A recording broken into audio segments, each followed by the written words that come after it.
just really quickly share a story of rescue. So IGM do a huge amount of work in India and in Southeast Asia. You guys support both of these programs. And this story comes out of Cambodia. So in Phnom Penh, the capital of Cambodia, there was a local community organization. They basically work with street kids to ensure that they're protected and they look out for situations of exploitation. This little boy, we'll call him Mo, started coming to the program. It's like Sunday school. They're running on the streets. They build a relationship with the kids. They play games. And they noticed that Mo had really tattered clothes on. And so they gave him new clothes. And then the next day, he comes back and he's still got tattered clothes on. And they're like, Mo, what happened to your old clothes? And they said, oh, well, my mum took them because if I wear the new clothes, no one will give me money. And so obviously like alarm bells are kind of going on for the organisation. Like, oh, what do you mean? She said, oh, well, my mum makes me go and ask people for money to beg. And so as they kind of did some more digging, they realised that Mo would sometimes be up, sometimes 2 a.m. in the morning, this little 6-year-old kid asking people for money. And sometimes he would come and he'd have just little injuries here and there. And he showed his little pinky one day. And they're like, how did that happen? Little like cut on his pinky. Oh,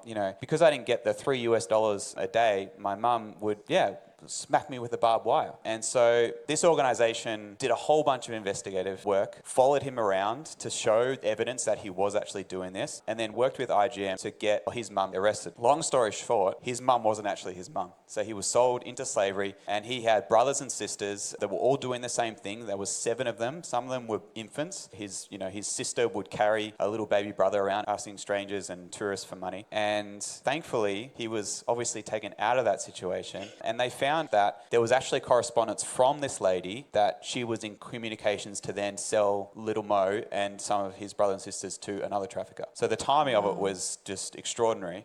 You guys funded that work, 100%. Like, I can say that without a doubt. Because you guys have been ponging for so long, you guys have funded that work, and this is why we do what we do.